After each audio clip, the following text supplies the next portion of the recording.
Hey everybody, Keith Warren here, and if you've never alligator hunted, you really don't know what you're missing. There's all kinds of unusual things you're going to run into in the swamp, plus unusual people. One of those people that I've run into is my friend, Bruce Mitchell. Now, Bruce is also known as the Alligator Man. On this video, I had a chance to sit down with Bruce and see how he feels about a couple of different things. All right, so you don't have any idea the questions I'm going to ask you, but but I got an answer for everything now. oh, I know that, and he does.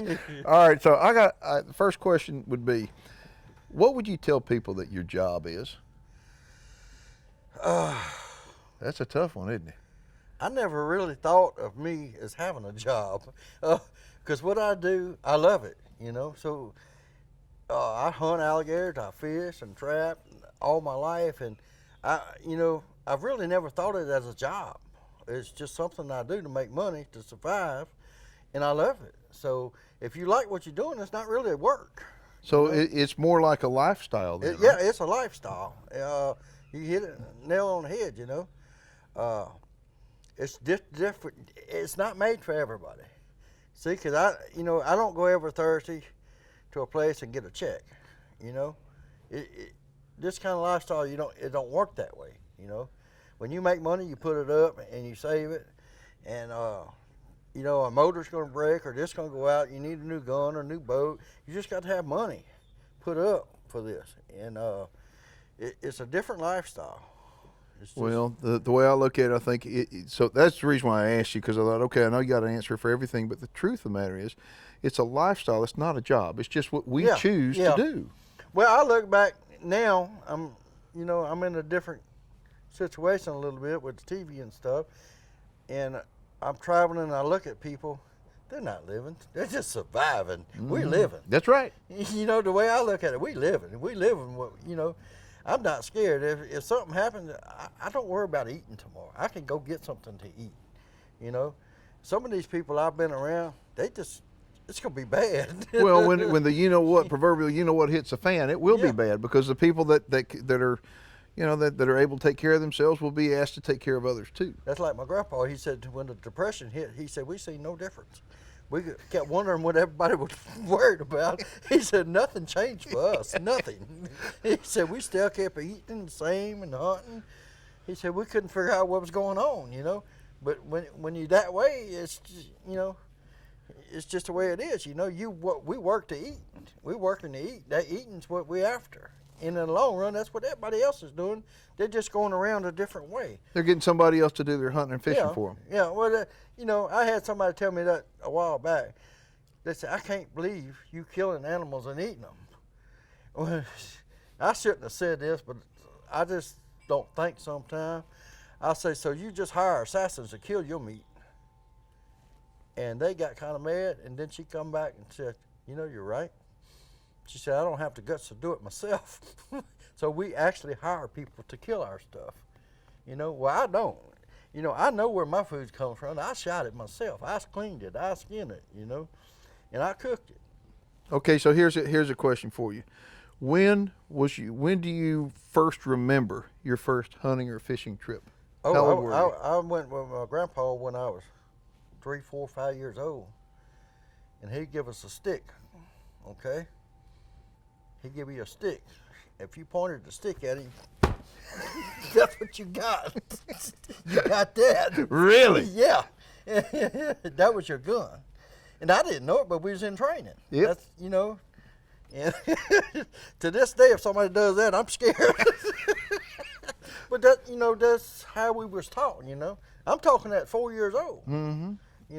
By the time I was 6, I was hunting by myself, squirrel hunting and stuff with a shotgun. But times are different today, because the parents are raising their kids different today. Well, that's what my grandpa said about my daddy had a good job at DuPont, and my grandpa would say, they taking these out and working at that plant.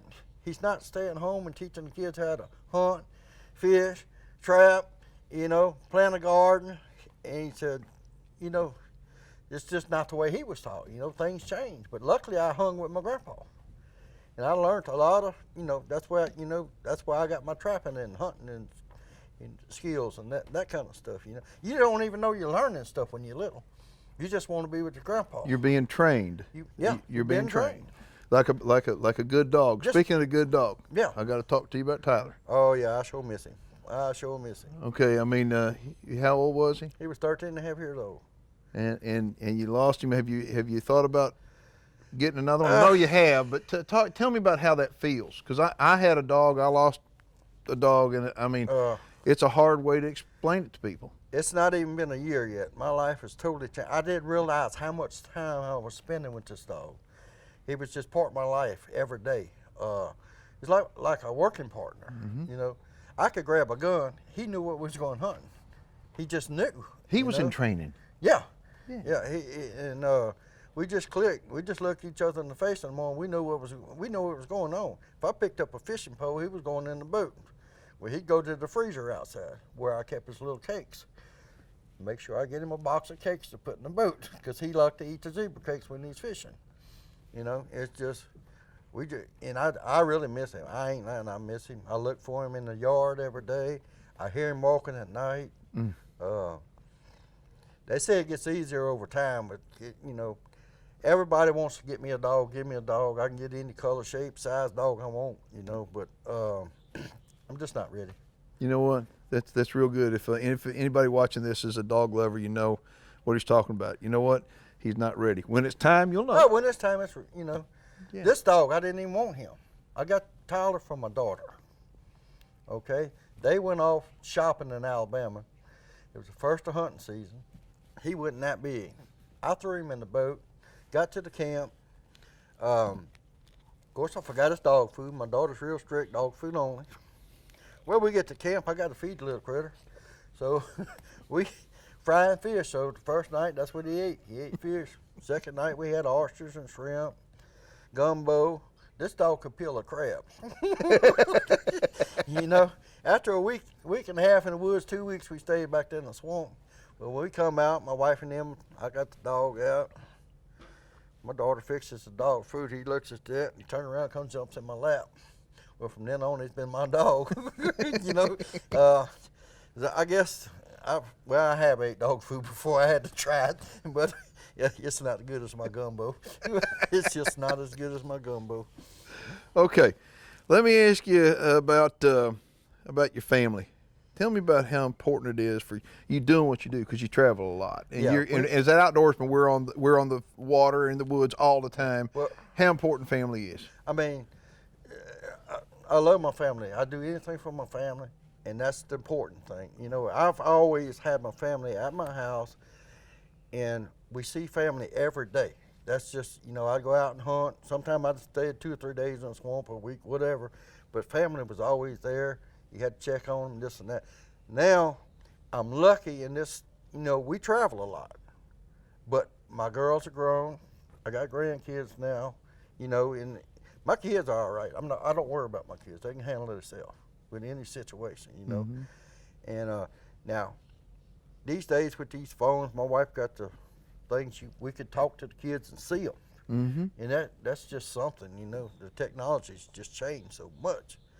But, you know, family is important. That's the main goal. I'm going to tell you something. Your wife called me and said that this will be the first trip in 6 years. 6 years. Yep. That Bruce has been allowed to go with anybody without his wife. So it's not that. It's just, you know, we've been married for 35 years. We dated for several years before we got married. Okay? Our kids are grown. We go everywhere together. You know, we're just lucky to be able to do this, you know. Well, every promotion I've seen you at, she's right there. I mean, every one, whether it doesn't matter where it is. No, it don't matter. We're going together.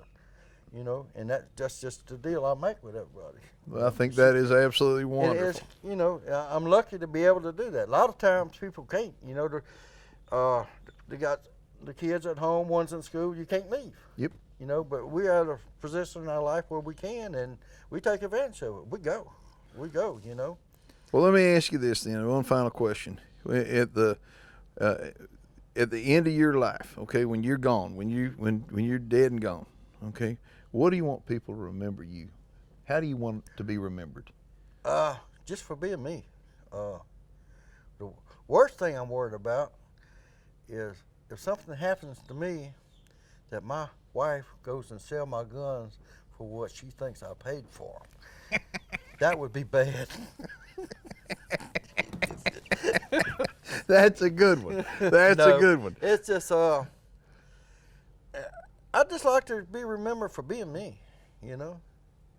Well, all too many times, I think when people wind up see high-profile people, they think that they're one way and they're really not. Yeah. And I look at you, and I mean, you are what you are. That's it. I mean, what you see is what you get. You know, like we doing something in the swamp, you know, I was supposed to be in the airboat. If I see the man struggling over there, I got to jump out and help him. You know, knee deep, neck deep in mud, it don't matter. You know, it's just the way you are. Well, that's the way you were built. Yeah. That's the way that you were made. You were trained as a kid to be that way. And you know Woman what? got a flat tire, I got to stop and help her. Yep, that's right. It's just the way Well, we this are. has been a pleasure for me to be able to get in here, and I mean, I haven't even talked to you about cooking. Tell me about. I mean, people probably don't know this. They probably assume by your physique that Yeah. you know. I mean, you're so ripped. Yeah. But that you know, Bruce really likes to cook, and I he's love to really cook. good at it. I love to cook, and cooking is what happens when you're trapping or hunting. You go back in the swamp in a little cabin or camp, whatever. You got to cook. You got to eat. You know, and back then. Now it's changed a lot. We got electricity and generators, refrigerators, ice chests. Back then we didn't even have ice chests. You know, there's no way.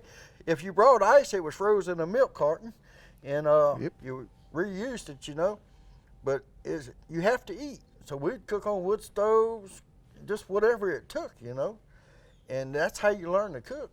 Well, you learned how to do it pretty good. Oh yeah, my mama taught me how to cook. We washed dishes, cook, clean, washing machines. The first washing machine I ever used, the people's not gonna believe this, but it was a kickstart gasoline engine on it. You had to kick the. Come on. Yep.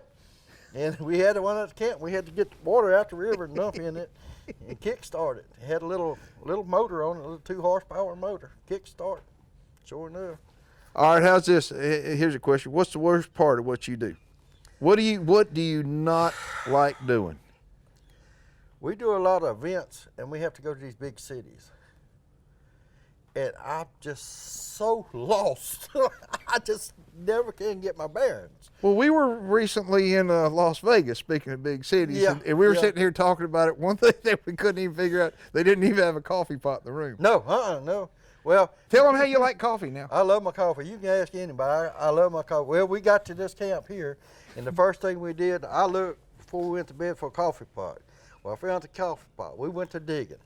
I couldn't find no coffee. I said, well, I'll go dig in the truck. I always keep a pound of community coffee behind my truck seat at all times. Thank goodness. Thank goodness. Because he pulled us out of a jam. We needed Yeah. coffee. I usually keep a coffee pot in my truck, you know, but I got to have my coffee. And even in Vegas, you know, I like my coffee. I'm sorry, but I just like it. I emptied a tea bag and stuffed some grounds in it, in the tea bag, and dipped it in hot water. Well, it wasn't quite hot enough. I took a hair dryer and heated up my water. Hey, I got my coffee though. We're gonna survive. We're gonna make it somehow. We're gonna make it happen, you know. But I got my coffee. Bruce, thank you. I appreciate Thank you you. coming. I appreciate the We friendship. had a ball with it. We and, did, and we will do it again. We ate good. Mm-hmm. We had a good time. And folks, thanks for watching. I hope you enjoyed the video, and if you want to see me and Bruce in the swamp with some non-stop action, make sure and click in the description link below, and while you're at it, subscribe to our YouTube channel. And thanks for watching.